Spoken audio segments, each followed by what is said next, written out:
Well, the story's heartbreak here at Folsom Field. Colorado drops a very, very important game to Kansas State. Kansas State advances to 5-1, Colorado to 4-2, the first loss in conference play for Colorado in 2024. This one looked like it had magic written all over it. Would it be another storybook finish? Colton Hood with an interception on fourth down. Colorado takes the lead. They're down 24-21. It looks like Kansas State could kick a field goal. They go for it 4th and 6. Hood brings it all the way down. Colorado punches it in. And then in less than a minute, Kansas State went down the field and retook the lead, and they would not give it back. Colorado just not enough at the end of the day. And unfortunately, such a resilient effort kind of comes from a game where you kind of put yourself behind the 8 ball a little bit. Kansas State ran all over Colorado. DJ Giddens, I think he had 185 yards. There was a point in the third quarter where he was ripping them off at like 11 yards per carry. It was, a similar concept too, just that little inside trap. Colorado just could not figure it out tonight, and they kept running it over and over and over. And it worked. It was extremely effective. Dylan Edwards had his moments on the ground, had a touchdown as well. Look, this is one that just, it kills you. I mean, it just kills you because it was right there for the taking, but Colorado beat themselves in a lot of ways, I thought. Penalties, not so much, but just inopportune timing. And I thought the offense, more than anything, first of all, they couldn't run the football tonight. I don't know why Dallin Hayden is still the lead back on this team. He does not deserve that, if I'm being quite honest with you. Their best back is Isaiah Augustive, and I think their second best back is Micah Welch. Maybe from a pass protection standpoint, but it just felt like Hayden's just picking the wrong holes. And, I think we have enough of a sample size now.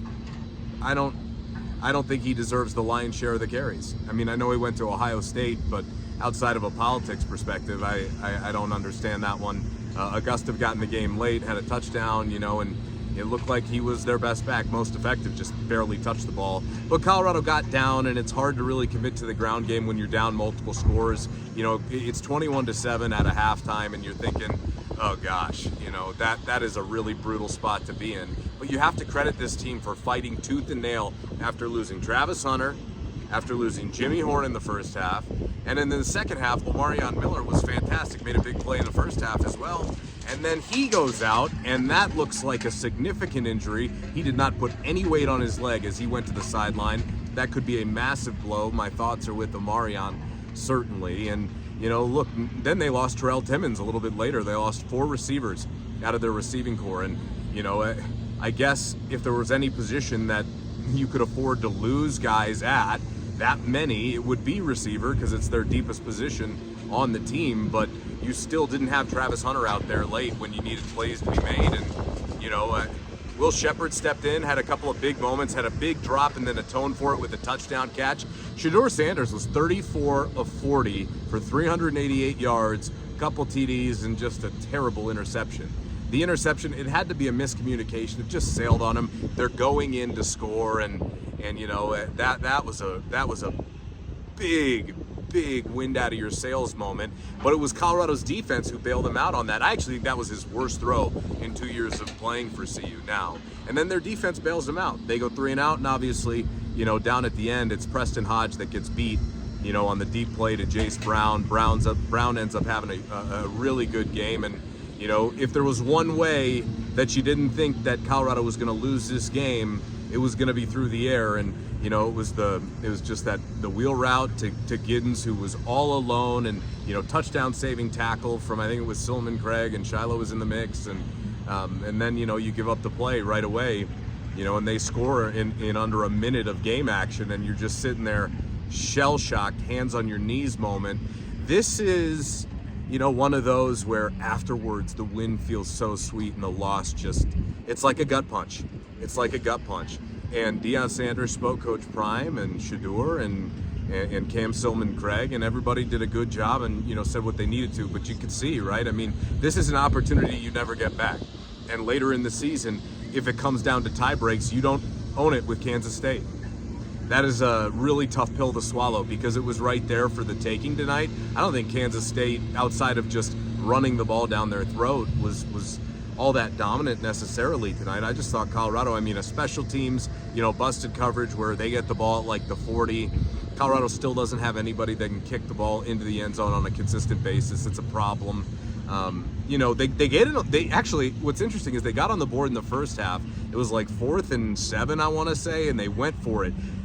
From that same spot, I want to say the Baylor game, they tried the same thing because it was kind of like at the edge of Mata's range, but not close enough to feel comfortable, but they went for it anyway. And they got it and ended up converting a score in the first half off of it, which was, it was ballsy to even go for it, in that moment on 4th down. And they were able to do it. They did some good things, outside, like I said, Omarion had a really big game. Will Shepherd made some big catches.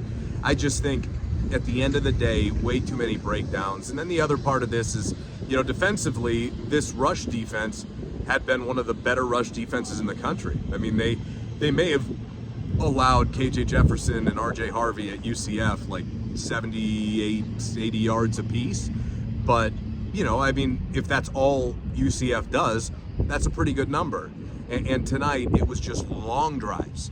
3rd down conversions. I want to say Kansas State was 5 of 13 on 3rd down. Colorado was 4 of 11. It was just kind of like a death by inches, it felt like. And then you rallied back and took the lead. You had it. This place was going crazy. It was arguably the loudest I've ever heard it in here. Topping the Baylor game. This crowd was ready tonight. Nobody left early. Everybody stayed, and they stayed to get their heart broken. And, that's tough. It's tough, and certainly nobody's feeling the effects more of it than the team. A couple things. Shiloh made his return tonight. He was awful. Just horrible. And Coach Prime afterwards said he played terrible. I don't know what to say on that one. His technique is not good. I spoke to several different NFL scouts and former NFL players, safeties, who tell me that the technique that he's playing with, and I think it's probably why a lot of people get on him, right? He's trying to spear guys. He's leading with the shoulder. He's taking his head off of the play. He's trying to make the big play, make the big hit. He's trying to, have an impact that way, and I respect that. However, it's just not the way you're supposed to do it. And, there were too many missed tackles tonight that ended up in chunk plays, and, he was the one that kind of slipped. He was rusty, so a little bit of grace for that, a little bit, but you also have to understand that level is just not acceptable, especially when Carter Stoutmeyer, who just played really well, is sitting on the sideline. And I think there was a lot of people, including on social media, I'd say, hey, pull Shiloh. He ain't ready for this one. And it wasn't all him. The defensive line got bullied, okay? Shiloh's going to take the brunt of it because he comes back, and he obviously missed a bunch of tackles tonight, and, in some key situations, some viral moments, certainly, of him, getting his ankles broken. But it was a defensive line, I think, was really the most disappointing unit tonight. They got shoved around. Like I said, it was smart of Kansas State in the trap to kind of let everybody come to you, and then bam, seal them, and Colorado could not communicate. They struggled tonight. They struggled. You could feel there were so many frustrating moments, right? Colorado comes back and they scored to make it 21-14 at that stage, and there were 5 consecutive plays where each play a Kansas State player was injured. If there was a 6th, I think the student section might have just come out onto the field and just started fighting with Kansas State's sideline. This place was about to lose its mind, and then Will Shepherd capped it off with the touchdown to atone for that drop. But they struggled. They just got blown off the ball. And there was one comment made to me by a former NFL player tonight. It's like, hey, if you are unblocked into the backfield, maybe there's a reason why. And there were a couple of those. And, DJ Giddens, their running back, even had a drop on one where, they kind of just, it was the old Olay, and then they leaked out the wheel route, and luckily he dropped it, which gave him a chance. But this is going to be a missed opportunity at the end of the day. And this one is, as a competitor, this is one, at least, I guess everybody competes and deals with things, their own way. But this is one where it's going to hit you in waves over the next couple of days where you just go, man. They had it. They had it. And getting beat on a long ball, Preston Hodge in man coverage right there. That's not a play that you expect to lose on. Colorado's corners have been really good in those situations this year. Specifically, Preston Hodge. He had good coverage. He just got beat. So this one sucks. I don't know what other way to say it. This one really stings. Now everything's still in front of them. certainly in the Big 12. It is just their first conference loss, and I mean, if we look around the Big 12, I'd be pretty surprised, unless it's like BYU and, you know, Iowa State, and, you know, I'd be pretty surprised if the conference champion didn't have at least one loss this year. So I guess that puts Colorado in the mix, but you'd have to hope that Kansas State obviously loses, and you got to take care of business the rest of the way. It's not really anything they should be focused about. However, at the end of the year, you may pick up your head and look back and go, this was the one that cost them a chance at something really special this year. Who knows? It's a heartbreaker. Shedeur knew he had to be better, although you look at he only, you know, throws 6 incompletions and obviously the one bad interception. But, you know, he's the best quarterback in the country. You know, you've got a very high standard for yourself, certainly, and you know, for your team. And, you know, he delivered, you know, in a big moment there at the end, though. And unfortunately, Colorado's defense just did not meet the moment in the way that I think everybody in this building would have hoped. And that was a crusher. You know, it was one of those hands on the knees moments at the end where he scores and you just go, man, there's a lot of time left. Colorado only 1 timeout at this stage, and you know, you're without Travis, and you're without Omarion, and you're without Jimmy, and you're without Terrell Timmons, and you know, it's an next man up mentality, and I don't believe that's why they lost. You know, Coach Prime gave a lot of credit to Pat Shurmur in the postgame. I thought this was Pat's worst game at CU. I thought Pat was awful tonight. I obviously am not on the headset. I don't know. Coach Prime gave him a lot of credit, so maybe that's wrong. But it just felt to me like the play calls were disjointed. When they went to the quick game, when they went to the crossers, when they went to the drag, I thought it worked. They just didn't stick with it nearly enough, I felt like, and you know, maybe got impatient at times where it's like, let's try and stretch the field. But Kansas State, I thought you have to give them credit too. They did a good job disguising some coverages. It's not easy to confuse Shedeur, and you know, head coach Chris Kleinman, Kansas State's head coach, talked about this, you know, that specifically this week, that it's not easy to confuse him. And I think they got to him a couple of times. Like, they showed single high and they looked like they were in man a few times. Shedeur checked to a pass and then they instantly, you know, kind of dropped back into his zone where they sent the safety back. So, you know, I mean, look, this is a good team, a very good coaching staff. I told you how much respect I have for what they do and who they are for, you know, the last 2 weeks now. And, you know, look, they didn't beat themselves, and Coach Prime knew that wasn't going to happen as well, right? I mean, he talked about that all week, and Colorado did, and that's the most unfortunate part about tonight in general, is just you're going to look back and where you have to point the finger is in the mirror. And that one's always tough. And I asked Coach Prime what the message to the team is after that, because that's a big one. Like that one's a big. You're riding high, you're coming in off the bye week, you feel really good about where you are, and now you leave this with a bunch of guys in the training room and a heartbroken feeling because you were on the doorstep, but not to be. The Will Shepherd pass interference at the end, I mean, there's a lot of contact both ways. To me, there's a lot of contact both ways there, but that's probably pass interference. I don't really know how it's not. Coach Prime felt the same way. You know, look, when you don't rush the football, and they didn't tonight, I think they had 45 net, but they finished with negative total rushing yards because of sacks. That's the other part about Shedeur is, you know, he's got to do a little bit better of a job of taking the first option when it's there. Occasionally, he's really trying to hit home runs, and I appreciate that, especially when you're coming back. But there's another level to his own maturation where, you know, you have to kind of understand what the moment calls for, and I think sometimes, you know, and this isn't all his fault either, I just want to say, okay? Like those sacks that he spun into, we go back and we'll watch the film, and, you know, I'm you know, filming, you know, every snap basically myself in these games. There's a couple where route combos are way too far down the field for the amount of pressure that he faced tonight. I think it ends up being 6 sacks that he took. He got hit a bunch more again, and, you know, this offensive line is they're mediocre, in my opinion.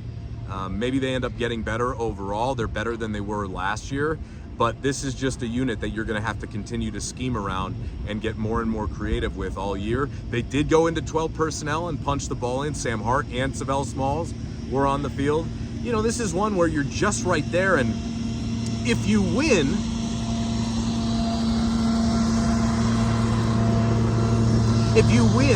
the narrative is, man, you got lucky, you escaped. It's kind of like Baylor, right? Where maybe some of these warts kind of get overlooked. And so it's tough to really go, well, they didn't have the effort to win, because they did. They kind of choked at the end. And, a lot of that was on their defense. And, it looked like communication was a problem all night. Whether that's Shiloh involved, I don't know.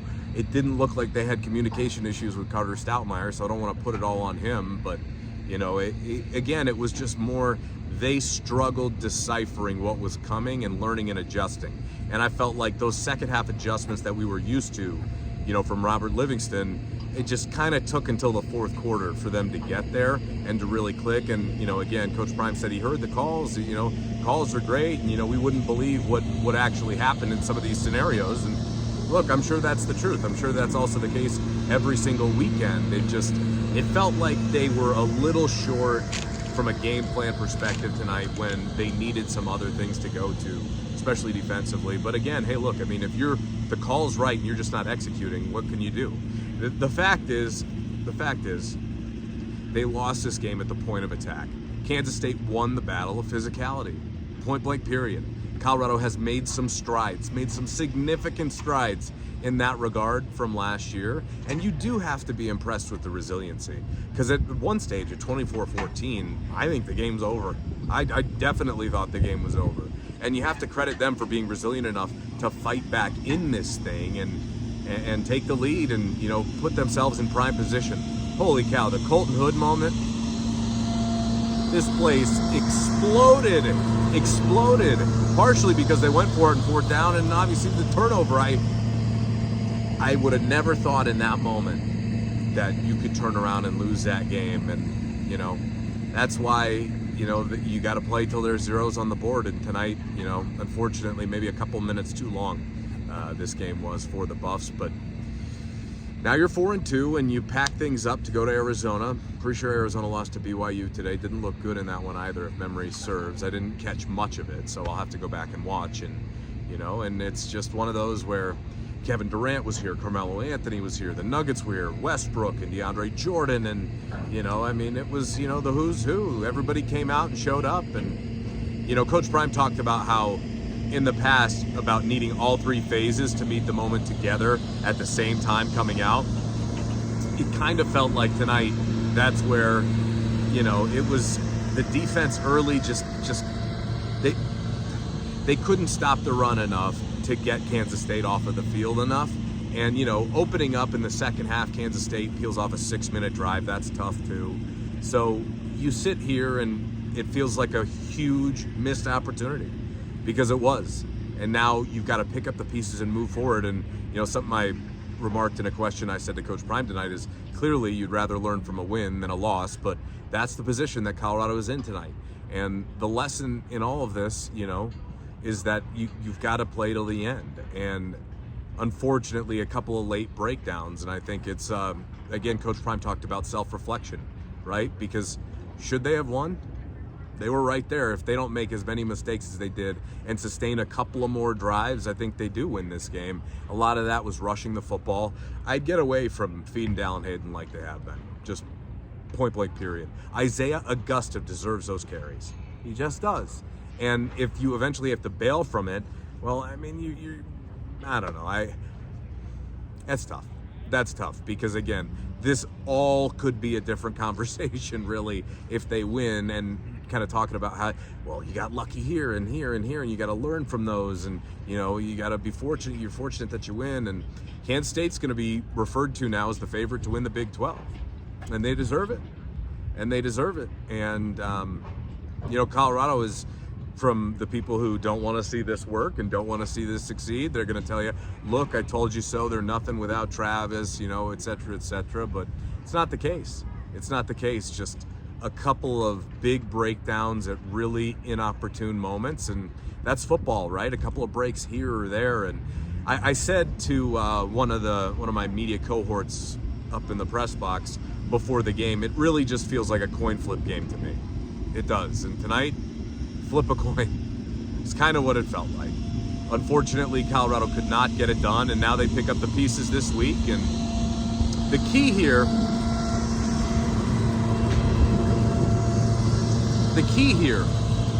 is that this isn't a loss that really kills your confidence and now you start to splinter apart. This is a loss where I think you've really got to bring everybody even tighter together and go, look, why? Why did we lose this? Why do we think? And kind of go around in the team meeting room and get input, and you kind of grieve together because of the way you lost. You know, Shedeur and Cam talked about the 24-hour rule, and it might be more like 48 to dump this one, because I think it's going to be a togetherness moment where as a collective they move on from it, and that's how they should approach Arizona, at least in my opinion. So tough one to swallow. Certainly as a competitor, these are the ones that just eat you alive. I can only speak for me personally, but you know, losing games that mean something like this, it just kind of hits you in waves where you just, you know. But again, how do you respond? How do you respond? That is the test of the rest of the season, is how do they respond to letting one slip through their hands at home. A huge one, a huge one. And you do have to give them credit. This is a game they lose going away last year. You know, I mean, the resilience, again, I didn't think they'd fight back into this game, and they did. They did, and then Shedeur throws the pick, and then it's over again, and they fight back. So you've got a team of guys who are really resilient and are bought in, and you just have to do a really good job keeping everybody together this week and using this as a motivating factor. I mean, put that chip right on your shoulder. Ain't nothing wrong with that. Not at all. And again, you learn from a win against Baylor. You're going to have to learn from a loss against Kansas State, and it's going to sting like a mother. That's the truth.